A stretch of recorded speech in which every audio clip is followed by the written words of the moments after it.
Welcome to Werezilla's Retrospective. I'm your host, Werezilla. If there was any franchise that took the world by storm, it would most certainly be the Teenage Mutant Ninja Turtles. What? You were expecting maybe the Addams Family? Undeniably, the Ninja Turtles are one of the biggest cases of adaptation displacement in the history of fiction. Many people grew up enjoying the long-running cartoon from the 80s, but of course it really began with the Mirage comics, which were significantly darker. But regardless as to which one people attached to, the Turtles were everywhere. Be it the comic books, the cartoon, the live-action movies, or the toys, they all ran strong for a good 9 years straight. Then something new showed up in 1997. The cartoon was over. The movies were in the toilet due to the low quality of the third one, and the toy line was pretty much at its end. So instead of any of the above taking place, a new media showed up. Ninja Turtles: The Next Mutation. Really? A live-action Ninja Turtles show? Okay, let's see what this is all about. Heard the news, changed to mutants by an ooze. Found on the floor, raised by a rat. Now they're ninjas, how about that? Check it out, another one found. Made a way to Chinatown with the rest, yeah, that makes five. Ninja Turtles, now they're live.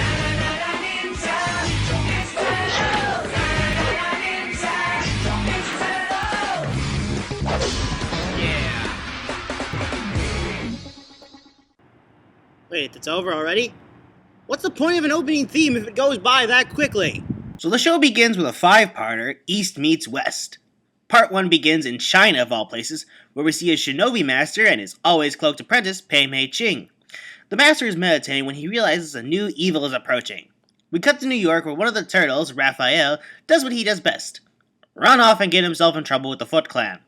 And of course, the turtle's mentor, Splinter, has to bail Raph out of trouble. I'm starting to think getting Raph out of trouble is becoming a second hobby for Splinter. The foot soldiers probably return to their master and the turtle's nemesis, the Shredder. Who are my enemies? The Turtles? Right now, you and these pathetic warriors you trained seem to be standing between me and my destiny. What do you want me to say, Master? Shredder. Son! Sorry. If we are to continue to expand, then the Green Menace must be crushed. Now go! Prove yourselves! Destroy the freaks. But the rat had a stick. I like this version of Shredder. I hope he sticks around for a long time. Splinter is meditating when the great evil mentioned earlier abducts him from some kind of ill-defined dream world. The shinobi master reveals the ones responsible are dragons. Dragons? Really? You go the interdimensional route for a villain and don't make it Krang? Really? The shinobi master dies, somehow, and as he lays dying, he tells his apprentice to go aid the turtles rescue Splinter, leaving the episode with the revelation that Pei Mei Ching is also a mutant turtle. Part 2 begins with Pei Mei Ching arriving in the turtles' lair, hanging them from the ceiling for no reason, before explaining she's here to help them rescue Splinter from the dream world. While Donatello, Michelangelo, and Raph laugh her off, Leonardo actually has a serious conversation with her. You know, this isn't as bad as I thought it was. I was warned this was a terrible idea to introduce a new turtle to the team, but this might actually work out. Adding a new dynamic to the team now that they have their younger sister show up. Thank you, but we're not brothers. You mean none of you are related by blood? No. We're pet shop turtles. Born and bred on a turtle farm. So are you. So I am not your sister? No. You and I are just mutant boy and mutant girl. No relation.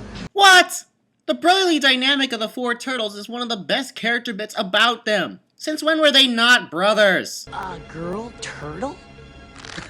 A girl turtle? Oh, thank you. Dreams do come true. Alright, since then. Pei Mei Ching gets attacked by some foot soldiers in the park, revealing she has no real martial arts training. How the heck does that work? Shinobi is just another form of ninjutsu, which has nothing to do with magic dreamwalking or China, by the way, so why doesn't she actually just fight them? She reads one of the foot soldiers' minds, learning that Shredder is planning another attack on the turtle's sewer. Also, because calling her Pei Mei Ching is rather inconvenient, they decide to start calling her Venus, named after the Venus de Milo statue, because I guess they couldn't come up with another Italian Renaissance master to name her after. The turtles show up in the Shredder's lair and fight the Foot Clan, or rather, Leo, Raph, Mikey, and Donnie fight while Venus dangles from a curtain helplessly. Still, she does get Shredder's attention when she calls him by his real name. You're not going to destroy anyone. You've destroyed too many already. Child, I am far too sophisticated for your foolish tricks of the mind. I don't know who you are or where you come from. Turtle, I'm going to crush you like a... I'm going to pull Orokusaki to the surface. Bull fucking shit! Metabolically speaking, how exactly did you flip Shredder's switch? I held up a mirror and gave the spirit of his youth a chance to face the creature he had become. I didn't destroy the Shredder. Orokusaki did. Okay, first of all, you do not get rid of your main villain that quickly. And yes, I know Shredder was killed off in issue 1 of the comics, but even then, it took the combined efforts of all 4 turtles to take him down, not having just some newcomer mind-fuck him. Not to mention, that was before it was made into a series proper, at which point he came back with his soul possessing the body of a bunch of worms, taking on his appearance. Weirdest resurrection story ever! Secondly, why would the younger Orokusaki be horrified by what he had become? The decision to become Shredder and avenge the death of his older brother happened when he was a kid. And yes, we are going by the comic book origin as opposed to the cartoon one, and I'll explain why later on. Anyway, part 3 begins with Venus trying to teach the turtles how to enter the dream world to rescue Splinter, where they encounter a new villain. And what are you supposed to be? I am the exalted Lord and Master of the Dragon Empire. I am the infinite infernal serpent. I am the Dragon Lord. Wait, what did he say? The Dragonborn?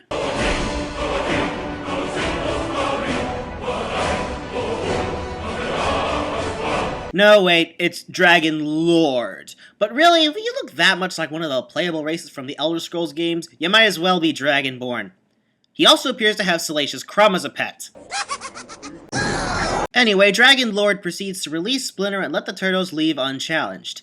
Wait, that was it? How was Splinter in danger again?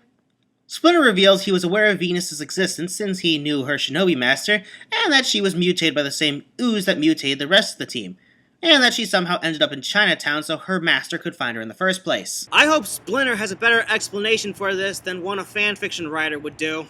It was Chang'e's wish that made Venus' existence remain secret. That is stupid, and Raph does not hesitate to point it out.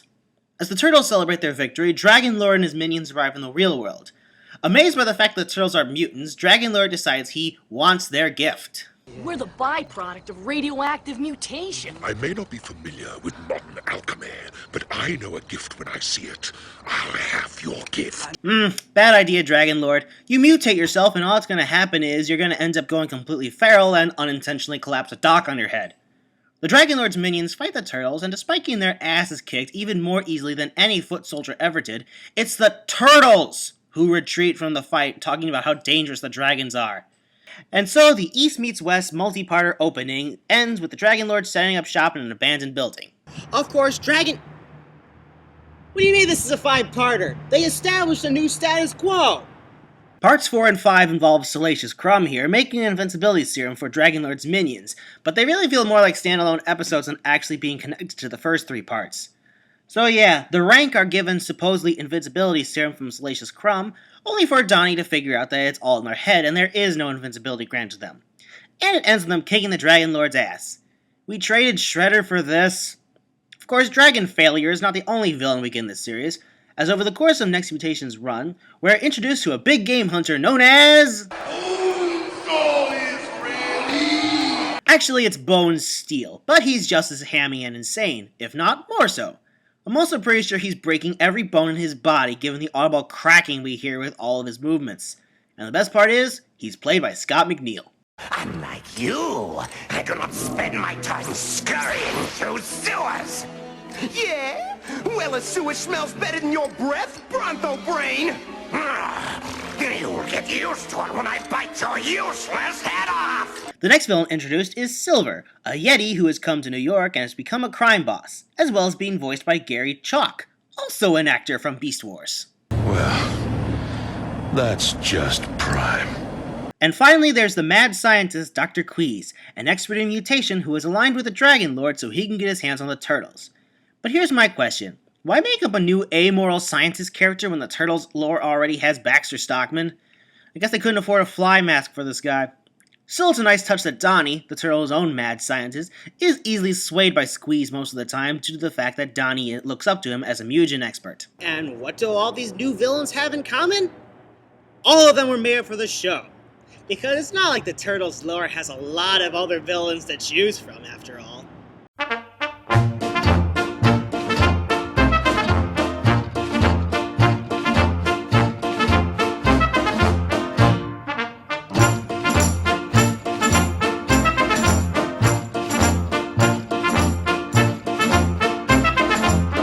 Though Shredder has been reduced as a villain, he wasn't completely taken out of the picture.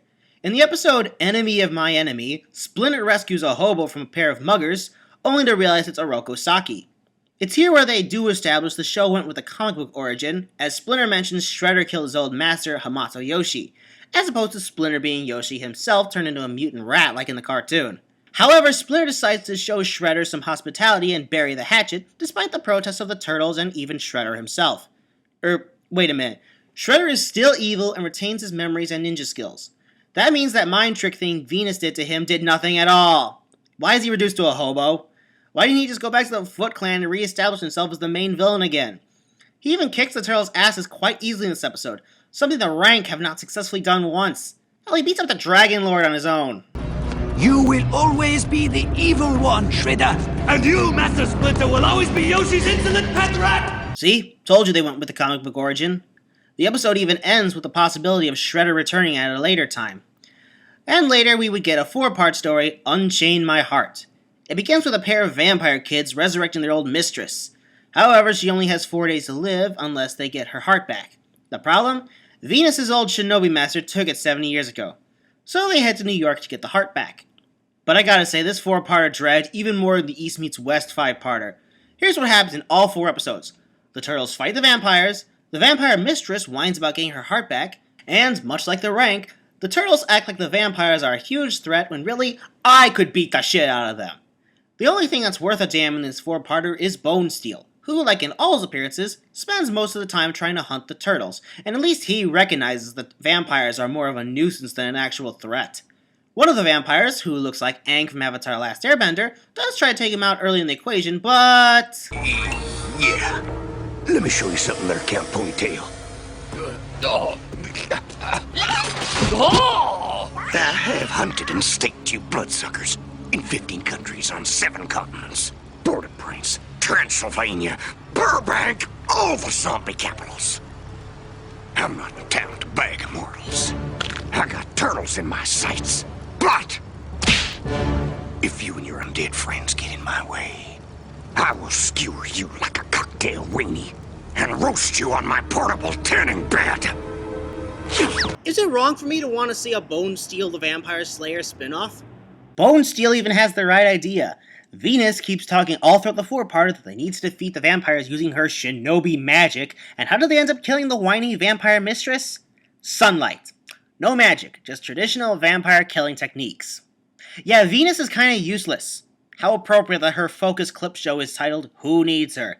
Yeah, I forgot to mention, this show shoehorned in not 1 but 2 clip shows.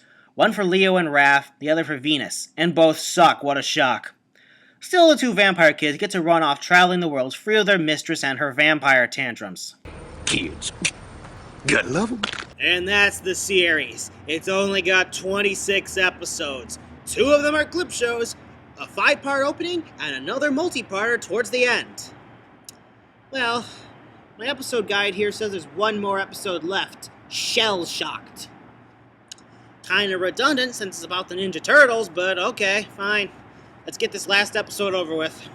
5, 4, 3, 2, 1. Rangers in space! Controls to outer space now, flying higher than ever before. No. That can't be right. You're going to destroy the Power Rangers. Hello? Cut me some slack. Knock, knock. Oh my god, it is. It's a crossover with the Power Rangers. So yeah, Astronema, the main villain of Power Rangers, brainwashes the Turtles into helping her. Oh look, it's Elgar. Haven't seen him since my Turbo review, and he's still annoying. Glad to see some things don't change. And look, Dark Spectre. It's a whole Turbo reunion. Anyway, the Turtles and Rangers meet up after a monster fight, though the Red Ranger Andros is not as quick to trust them as the rest of the team. TJ, Carlos, Ashley, and Cassie show the Turtles around their ship, and surely enough, the Turtles take control. The Rangers escape, of course, and the brainwashing gets undone because Mikey thought it was a good idea to fly into a nebula. The Turtles and Rangers end up fighting Astronomer's soldiers, the Quantrons, and everybody celebrates. Yeah, I'd question how the Turtles can breathe on some random planet. The Power Rangers consistently shown they can breathe on the moon, so that question is pretty much moot. We good guys gotta stick together. Yeah. Right?